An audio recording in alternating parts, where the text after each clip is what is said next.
Bonjour. Aujourd'hui, on va s'intéresser aux sections. Alors, d'abord, section d'un cube. Alors, on va prendre un cube. Dans ce cube-là, on va prendre un plan qui est parallèle à une des faces. Et on va essayer de voir la section. Donc, voilà, en bougeant le plan, on voit bien que la nature de la section me donne exactement un carré. Ça, en fait, c'est une face. Quand on tourne, on voit bien que ça a les dimensions de la face. Donc la section d'un cube par un plan parallèle à une face va me donner un carré qui a exactement les dimensions de cette face. Passons maintenant à la section avec un cylindre. Et dans la section avec un cylindre, on va avoir deux. Le premier, c'est quand on a un plan parallèle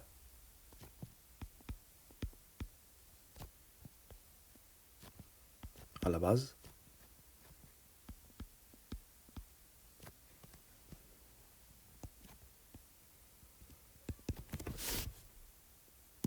Donc on va prendre un cylindre. On va avoir un plan qui est parallèle à la base. Alors soit on dit qu'il est parallèle à la base ou bien qui est perpendiculaire à l'axe de révolution.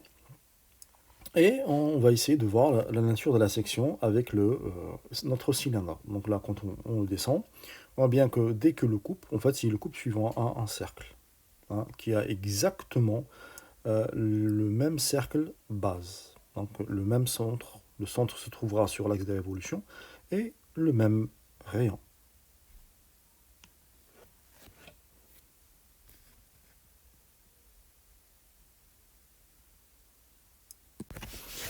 Notre deuxième section, ce sera par un plan qui est plutôt perpendiculaire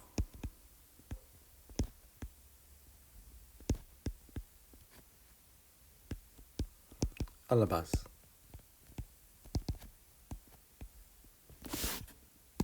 Donc cette fois-ci, nous allons prendre un plan qui est perpendiculaire à la base. Alors, perpendiculaire à la base, comme ceci, ou bien on va dire qu'il est parallèle à l'axe de révolution. Et on va essayer de voir quelle est la nature de cette section.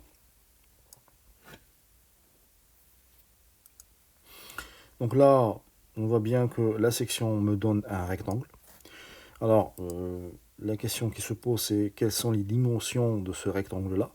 Alors, on voit bien que la hauteur de mon cylindre représente la longueur de ce rectangle-là et la largeur de ce rectangle-là. En fait, ça va être soit le diamètre du cercle de la base, soit ça va être la longueur d'une corde. Comme ceci.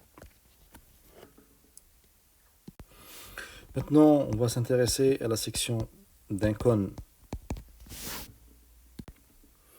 Donc là, on va prendre un cône et un plan qui soit perpendiculaire à l'axe de révolution. Et là, quand on va faire la section, eh ben, on va tomber tout simplement sur un cercle. Et ce cercle-là est tout simplement la réduction du cercle de base.